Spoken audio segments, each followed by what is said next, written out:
जेवण केलं आता चाललो आम्ही दर्शन करायला. लोक दिवस आम्ही आता करतो दर्शन वगैरे सर्व.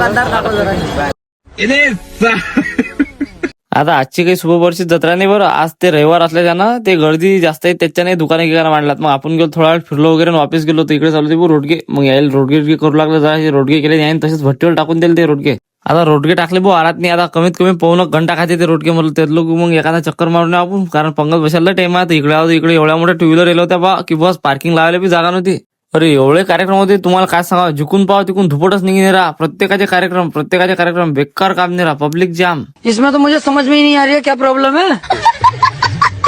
उन्हात जास्त पण लागणार भाऊ. पाणी खलास बी चालतं. मग डायरेक्ट 4-5 कॅना घेऊन आलो आरोवर. आता अति डायरेक्ट लाईन लावा लागते. अलगच बजेट आहे इकडला. तुम्ही म्हणसान किंवा एवढी मोठी पब्लिक याला काही डांगलो होत नाही. कुठे काही विषय मॅटर गिटर काहीच मॅटर होत नाही. कारण इकडे पोलीस उभी आहेत, दंड घेऊन डायरेक्ट कॅना आणल्या पाण्याच्या भरून डायरेक्ट बसलो जेवण करायला. जेवण झाल्यावर मग गेलो मंदिरात पाहायला लागण्यासाठी. मंदिरात दर्शन करून मंदिराच्या बाहेर आलो. मग घेतलाय पायनॅपलचा रस मारून पहिले. आता सबंधचा आवारचीवर करून सबंध भरसर करून गाडीत बसून निघालतो आपण घरच्यासाठी. मग काय 10-12 किलोमीटर गेलो. मग सगळ्या लागले भाऊ ताण. मग थांबलो जाते. मग पाणी पिलं. मग घेतला ना सगळ्यांना एक ग्लास रस. आता भाऊ रस पिऊन निघाला तर झाकडच पडणार बा. लाईट गिट लागले. आता आपण 2-3 वेळा झोपायचा प्रयत्न केला पण आपला काही मिळच नाही. बसला झटका बसला की बातच चेव आला. काही जण आले तर अकोला पार पडला तरी बी चेवणी आला. सण झोपायला चांगले. घरून गेलो भाऊ सकाळी 8 वाजता. तिकून आले वाजले माहिती आहे तुम्हाला 7:30-8 म्हणजे पुरा दिवसच गेला. आता कार्यक्रम होता या गळ्याचा. सगळ्यात लायना भाऊ आहे हा.